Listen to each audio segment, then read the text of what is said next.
सबसे पहले मेरा आप सभी को प्यार भरा प्रणाम। मैं मधु जोशी स्वागत करती हूँ आपका अपने YouTube चैनल मधु गढ़वाली 121 पे। तो दोस्तों, आज की वीडियो में मैं आपको फाल्गुन मास शुक्ल पक्ष की आमलकी एकादशी व्रत कथा सुनाऊंगी। आप भी मेरे साथ फाल्गुन मास शुक्ल पक्ष आमलकी एकादशी व्रत कथा का श्रवण कीजिए। कथा ध्यान पूर्वक और पूरी जरूर सुनिएगा।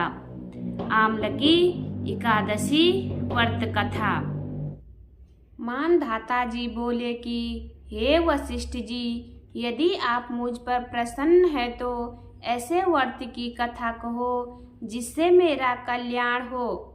महर्षि वशिष्ठ जी बोले कि हे राजन, सब व्रतों से उत्तम और अंत में मोक्ष देने वाला आमलकी एकादशी का वर्णन करता हूँ।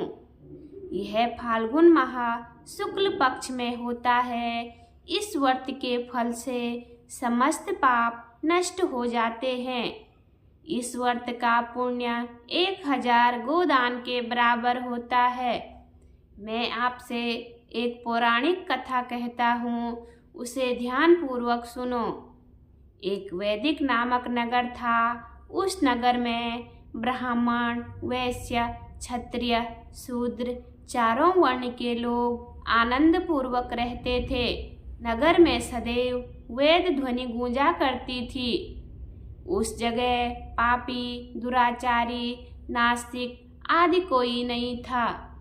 उस नगर में चैत्ररथ नामक चंद्रवंशी राजा राज्य करता था। वह महान विद्वान तथा धार्मिक था। उस राज्य में कोई भी दरिद्र तथा कंजूस नहीं था।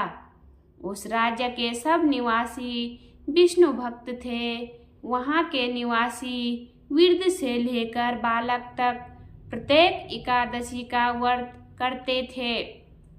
एक समय फाल्गुन मास के शुक्ल पक्ष की आमल नामक एकादशी आई। उस दिन राजा ने प्रजा तक, वृद्ध से बालक तक सबने हर्षपूर्वक उस एकादशी का व्रत किया। राजा अपनी प्रजा के साथ मंदिर में आकर कुंभ स्थापित करके तथा धूप दीप नैवेद्य पंचरत्न छत्र आदि से धात्री का पूजन करने लगे। वे सब धात्री की इस प्रकार स्तुति करने लगे, हे धात्री, तुम ब्रह्मा स्वरूप हो, तुम ब्रह्मा जी द्वारा उत्पन्न हो और समस्त पापों को नष्ट करने वाली हो। तुमको नमस्कार है। अब तुम मेरा अर्घ्य स्वीकार करो।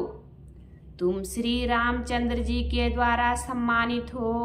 मैं आपकी प्रार्थना करता हूँ, मेरे समस्त पापों का हरण करो।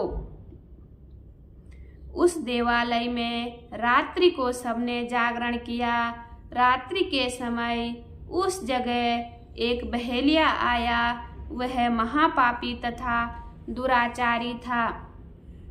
अपने कुटुंब का पालन वह जीव हिंसा करके करता था। वह भूख प्यास से अत्यंत व्याकुल था। वह कुछ भोजन की इच्छा से मंदिर के एक कोने में बैठ गया। उस जगह वह विष्णु भगवान की कथा तथा एकादशी महात्म्य सुनने लगा। इस प्रकार उस बहेलिया ने समस्त रात्रि को अन्य लोगों के साथ जागरण कर व्यतीत की। प्रातः काल होते ही सभी लोग अपने अपने घर चले गए।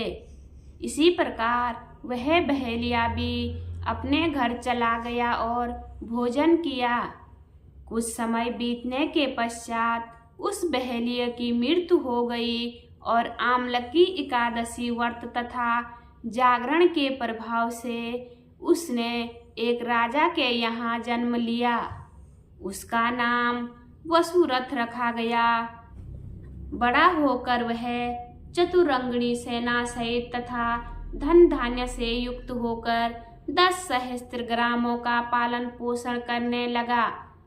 वह तेज में सूर्य के समान, क्रांति में चंद्रमा के समान, वीरता में विष्णु भगवान के समान और क्षमा में पृथ्वी के समान था। वह अत्यंत धार्मिक, सत्यवादी, कर्मवीर और विष्णु भक्त था। वह प्रजा का समान भाव से पालन करता था। दान देना उसका नित्य का कर्तव्य था। एक दिन वह राजा शिकार खेलने के लिए गया। देवप्रयोग से वन में वह रास्ता भूल गया और दिशा ज्ञान न होने के कारण उसी वन में वृक्ष के नीचे सोता रहा। उसी समय पहाड़ी डाकू वहां आए और राजा को अकेला देखकर उस पर मारो मारो का शब्द करके टूट पड़े। वह डाकू कहने लगे कि इस दुष्ट राजा ने हमारे माता पिता, पुत्र पौत्र आदि संबंधियों को मारा है तथा देश से निकाल दिया है, अतः इसे अब अवश्य मारना चाहिए। ऐसा कहकर वे डाकू राजा को मारने लगे और उस पर अस्त्र शस्त्र का प्रहार करने लगे। उनके अस्त्र शस्त्र राजा के शरीर पर गिरते ही नष्ट हो जाते और राजा को पुष्पों के समान प्रतीत होते थे। उन डाकुओं के अस्त्र शस्त्र उन पर उल्टा प्रहार करने लगे, जिससे वे मूर्छित हो गए। उस समय राजा के शरीर से एक दिव्य देवी प्रकट हुई। वह देवी अत्यंत सुंदर थी तथा सुंदर वस्त्रों तथा आभूषणों से अलंकृत थी। उसकी भ्रिकुटी टेढ़ी थी, उसकी आंखों से लाल लाल अग्नि निकल रही थी। वह उस समय दूसरे काल के समान प्रतीत होती थी।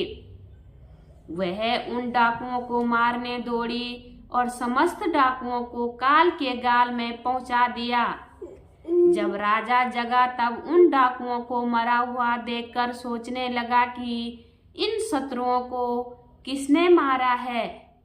मेरा इस वन में कौन हितैषी रहता है। जब वह राजा ऐसा विचार कर रहा था तब ही आकाशवाणी हुई, हे राजन, इस संसार में विष्णु भगवान के अतिरिक्त तेरी कौन रक्षा कर सकता है।